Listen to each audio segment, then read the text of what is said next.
Hello दोस्तों, आप सभी का स्वागत है करंट अफेयर के आज के सेशन में। और आज है 13 जून, तो चलिए शुरू करते हैं आज का करंट अफेयर एमसीक्यू। जो पहला क्वेश्चन है, कंटेनर पोर्ट परफॉर्मेंस इंडेक्स 2025 में भारत का सर्वश्रेष्ठ प्रदर्शन करने वाला कंटेनर बंदरगाह कौन बना है। तो दोस्तों, ये जो इंडेक्स जारी किया गया है कंटेनर पोर्ट परफॉर्मेंस इंडेक्स, इसमें जो सर्वश्रेष्ठ रैंक पे आया है जवाहरलाल नेहरू बंदरगाह। ये कंटेनर पोर्ट में सबसे अच्छा प्रदर्शन करने वाला ये बंदरगाह बना है। और इसे जो ये रैंकिंग है वो विश्व bank and S&P global market intelligence के द्वारा ज्वाइंट रूप से इसको प्रकाशित किया जाता है। और JNP ने अपनी वैश्विक रैंकिंग में सुधार करते हुए 22वां स्थान, ओवरऑल पूरे वर्ल्ड में 22वां स्थान प्राप्त किया है और भारत में सर्वश्रेष्ठ स्थान प्राप्त किया है। अगला दोस्तों, हाल ही में निधन हुए जसपाल राणा किस खेल से संबंधित थे। तो ये निशानेबाजी से संबंधित थे। भारत के महान निशानेबाज थे। इनका हाल ही में निधन हो गया, 49 वर्ष की आयु में निधन हो गया। बहुत कम उम्र में इनका निधन हो गया है। अगला है दोस्तों, हाल ही में उड़ीसा सरकार ने राज्य के सभी जो सरकारी संस्थान में किंडरगार्टन से लेकर PG तक मुफ्त शिक्षा प्रदान करने के लिए किस ऐतिहासिक योजना की घोषणा की है। दोस्तों, उड़ीसा सरकार के द्वारा जो KG है, किंडरगार्टन से लेकर स्नातकोत्तर तक यानी PG तक मुफ्त शिक्षा दी जाएगी। और ये योजना शुरू की है गोपाल बंधु सबल योजना। इसके माध्यम से KG से लेकर के PG तक मुफ्त शिक्षा दी जाएगी। अगला है दोस्तों, किस देश ने अपना पहला अंतरिक्ष मौसम निगरानी उपग्रह SolarOne लॉन्च किया है। तो SolarOne लॉन्च किया गया है संयुक्त राज्य अमेरिका के द्वारा। ये USA का पहला समर्पित अंतरिक्ष मौसम निगरानी उपग्रह है जिसे लॉन्च किया गया है। SolarOne को मूल रूप से दोस्तों space weather follow on language 1 कहा जाता है। बाद में इसका नाम बदलकर स्पेस वेदर ऑब्जर्वेशन कर दिया गया है। मुख्य रूप से इसका जो प्रमुख उद्देश्य है कि जो सौर तूफान आते हैं उसकी पूर्व चेतावनी दी जाए, किस तरह से सौर गतिविधि और अंतरिक्ष मौसम पे ये निरंतर निगरानी का काम करने वाला है SolarOne। अगला है दोस्तों, किस संस्थान ने एंकर नामक एक एटलस जारी किया है जो मानव मस्तिष्क के स्टेम का दुनिया का सबसे 3D एटलस होगा। तो 3D एटलस है ये मानव मस्तिष्क का। ये एंकर नाम से एटलस जारी किया गया है और ये किया है IIT जो मद्रास है इसके द्वारा ये एंकर एटलस जारी किया गया है, जिसमें विश्व का सबसे जो है मानव मस्तिष्क का 3D एटलस है। इसका एंकर का पूरा नाम है atlas of neurochemical characterisation of the human brain stem with 3D reconstruction. यह एटलस जन्म पूर्व, बचपन और वयस्क अवस्थाओं को कवर करते हुए मानव मस्तिष्क स्टेम के बहुआयामी 3D मानचित्र प्रदान करेगा। अगला है दोस्तों, हाल ही में अपनी विशिष्ट शब्दावलियों पतित पावन और आनंद बाजार के लिए वर्ड मार्क प्रोटेक्शन प्राप्त करने वाला भारत का पहला मंदिर कौन सा है। तो दोस्तों, ये पतित पावन और आनंद बाजार ये दोनों वर्ड मार्क संरक्षण प्राप्त करने वाला पहला मंदिर बन गया है जगन्नाथ मंदिर उड़ीसा का। इसे ब्लैक पगोड़ा भी कहा जाता है, जगन्नाथ मंदिर उड़ीसा का। तो ये दो शब्दों को इसने ट्रेडमार्क करवाया है, वर्ड मार्क संरक्षण करवाया है।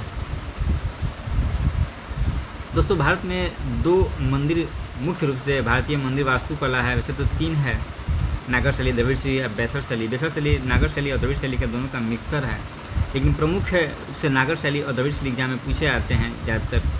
तो एक बार देख लेते हैं इनके बीच में मुख्य अंतर क्या है। दोस्तों, इसका भौगोलिक विस्तार, जो सबसे पहले जो मंदिर उत्तर भारत में मिलेंगे आपको, यानी हिमालय से लेकर विंध्य रीजन तक, मध्य प्रदेश के आसपास के रीजन तक, छत्तीसगढ़, ये सब उत्तर भारतीय नागर शैली वाले मंदिर आपको प्राप्त होंगे। द्रविड़ शैली दक्षिण भारत के जो मंदिर होते हैं द्रविड़ शैली के मंदिर होते हैं। दूसरा दोस्तों मुख्य अंतर होता है इनका मीनार। देखिए, ये मीनार ऐसे होता है, ऐसे गोल टाइप का, इसको विमान कहा जाता है दोस्तों। ये ऐसे गोल टाइप का होता है और ये पिरामिडाकार होता है, पिरामिड के आकार का, ऐसे ऐसे और ऐसे होता है। देखिए, ये ऐसे हो रहा है, पिरामिड के आकार का होता है, इसको विमान कहा जाता है। मुख्य रूप से दोस्तों इसके एक शिखर होता है, शिखर पे देखिए आमलक इसको कहते हैं। ये गोल टाइप का होता है, ये गुंबद टाइप का होता है, गुंबद टाइप का ऐसे होता है, गुंबद टाइप का।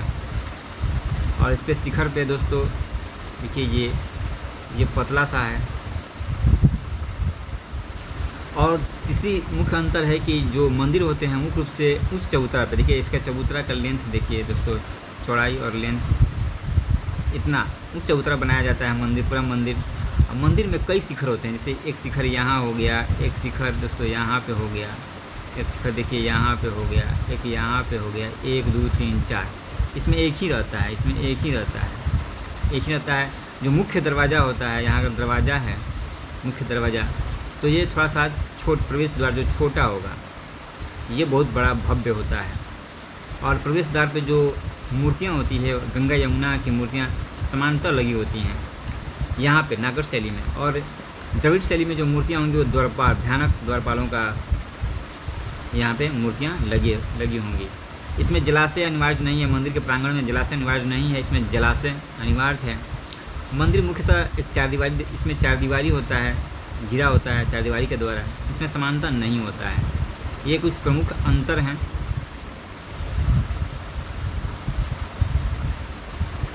दोस्तों उड़ीसा को प्राचीन नाम कलिंग या उत्कल, इसका प्राचीन जो नाम था कलिंग या उत्कल है। कलिंग युद्ध 261 ईसा पूर्व में सम्राट अशोक का हृदय परिवर्तन हुआ, क्योंकि कलिंग पे विजय प्राप्त किया था। उसमें 1 लाख लोग मारे गए थे। इसके स्थान पर उसने भेरी घोष की जगह पर धम्म घोष, भेरी घोष मतलब युद्ध की जगह पर उसने धम्म घोष यानी शांति का मार्ग अपनाया था और बौद्ध धर्म स्वीकार कर लिया। हाथी गुफा अभिलेख उड़ीसा में प्राप्त होता है, ये उदयगिरी पहाड़ी पर स्थित है। यहीं से राजा खारवेल, जैन धर्म को मानने वाला राजा था ये खारवेल का एक दोस्तों इंस्क्रिप्शन प्राप्त होता है। कलिंग मंदिर वास्तु कला शैली, ये मुख्य रूप से नागर शैली 3 टाइप का होता है, एक उड़ीसा वाला, एक मध्य प्रदेश का। तो ये 2-3 शैलियाँ होती है। तो कलिंग मंदिर वास्तु कला शैली जगन्नाथ मंदिर है, कोणार्क का सूर्य मंदिर है, लिंगराज मंदिर भुवनेश्वर का है, ये सब कलिंग मंदिर वास्तु कला शैली है। नागर शैली के ही प्रमुख है मंदिर हैं। जो उड़ीसा का जो यहाँ का भाषा है ओडिसी, वो एक क्लासिकल डांस में आता है, ओडिसी नृत्य, और भारत की 6 शास्त्रीय भाषाओं में से भी एक है ओडिसी नृत्य भाषा। ओडिसी नृत्य भी है, ओडिसी भाषा भी है। ये 6 क्लासिकल जो हमारा भाषा है, 6 शास्त्रीय भाषा, उसमें से एक है। इसे 2014 में दर्जा प्राप्त हुआ था।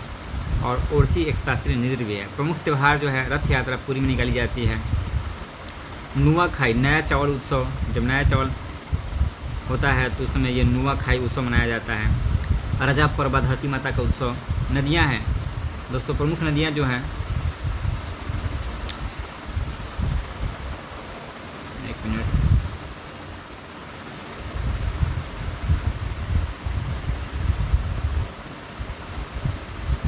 जो प्रमुख नदियां हैं वो महानदी है। उड़ीसा में जो प्रमुख नदी है महानदी, इसके बाद ब्राह्मणी नदी, महानदी हो गया, ब्राह्मणी नदी हो गया, वैतरणी नदी, ये उड़ीसा की प्रमुख नदियां हैं। ऋषिकुल्या नदी इसलिए इसके मुहाने पर, जो ऋषिकुल्या नदी है, इसके मुहाने पे ऑलिव रिडले कछुओं का ये सामूहिक घोंसला स्थल है। यहाँ पे ये दोस्तों एक सामूहिक घोंसला बनाते हैं प्रजनन करने के लिए। तो ऋषिकुल्या नदी का ये जो मुहाना है बहुत फेमस है। वंशधारा नदी, ये वंशधारा नदी उड़ीसा आंध्र प्रदेश के बीच में बात का मुख्य कारण भी है। इसके बाद नेशनल पार्क में देखते हैं दोस्तों, Simlipal national park, Bhitarkanika national park, ये मगरमच्छों के लिए फेमस है। गहीर माथा समुद्री अभ्यारण्य है, ये ऑलिव रिडले कछुओं के लिए सामूहिक प्रजनन स्थल के रूप में है। गहीर माथा और ऋषिकुल्या, ये 2 याद रखिएगा। चिल्का दोस्तों एशिया के सबसे खारे पानी की लेगून और भारत की पहली रामसर साइट है। इरावदी डॉल्फिन के लिए इसका प्रमुख आवास है। सतकोसिया टाइगर रिजर्व उड़ीसा में स्थित है। देवदीगढ़ अभ्यारण्य उड़ीसा में स्थित है। प्रमुख चोटियाँ जो हैं, महेंद्रगिरी प्रमुख है, ये 1501 मीटर ऊँची चोटी है। इसके बाद नियामगिरी है, नियामगिरी रायगढ़ कलाहांडी जिले में है। इसके बाद गंधमादन पर्वत, इसका चर्चा रामायण में मिलता है। खनिज संसाधन उड़ीसा बहुत रिच स्टेट है दोस्तों। यहाँ प्रमुख रूप से लौह अयस्क के सिंहभूम, केंदुझर, मयूरभंज बेल्ट में पाया जाता है और उच्च गुणवत्ता का हेमेटाइट लोहा मिलता है। हेमेटाइट लोहा उच्च गुणवत्ता का होता है। जो प्रमुख खदानें हैं याद रखिएगा, एग्जाम में आएगा, बादाम पहाड़, गुरु महिसानी, मयूरभंज, बड़बिल, जोड़ा, तिरुवरू, केंदुझर, ये सब लौह अयस्क की खदानें हैं। क्रोमाइट में सुकिंदा घाटी, जाजपुर डिस्ट्रिक्ट में सुकिंदा घाटी में ये क्रोमाइट, उड़ीसा लगभग 95% क्रोमाइट का प्रोडक्शन है या भंडार मौजूद है यहाँ पे। बक्साइट कोरापुट, कालाहांडी बहुत गरीब क्षेत्र है। कोरापुट पंचतमाली खदान यहाँ की सबसे बड़ी बक्साइट की खदानें हैं। मैग्नीज में दोस्तों बड़बिल कोयला बेल्ट, केंदुझर और सुंदरगढ़ डिस्ट्रिक्ट में कोयला, यहाँ गैर कुकिंग कोयला प्राप्त होता है। तालचर कोयला क्षेत्र महानदी घाटी में प्राप्त होता है। इसके बाद झारसुगुडा और संबलपुर ये नदी घाटी में कोयला क्षेत्र के लिए प्रसिद्ध है। भारत में सबसे अधिक 13 PVTG विशेष रूप से कमजोर जनजातीय समूह उड़ीसा में निवास करते हैं, जिनमें बोंडा है, डोंगरिया कुंद है, जुआंग प्रमुख जनजातियां हैं। नेक्स्ट दोस्तों, हाल ही में चर्चा में रहा आर्सन सेफ क्या है। तो दोस्तों ये IIT भुवनेश्वर के द्वारा डेवलप किया गया आर्सन सेफ एक पोर्टेबल उपकरण विकसित किया गया है, जो मुख्य रूप से जो पीने का पानी है उसमें से आर्सेनिक का ये तेज़ी से ये पता लगा सकता है कि इसमें आर्सेनिक मौजूद है या नहीं। तो जल को शुद्ध करने के लिए एक टेक्नोलॉजी है आर्सेनिक जल को शुद्ध करने के लिए। तो दोस्तों आज के कंटेंट इतना ही था। Thank you.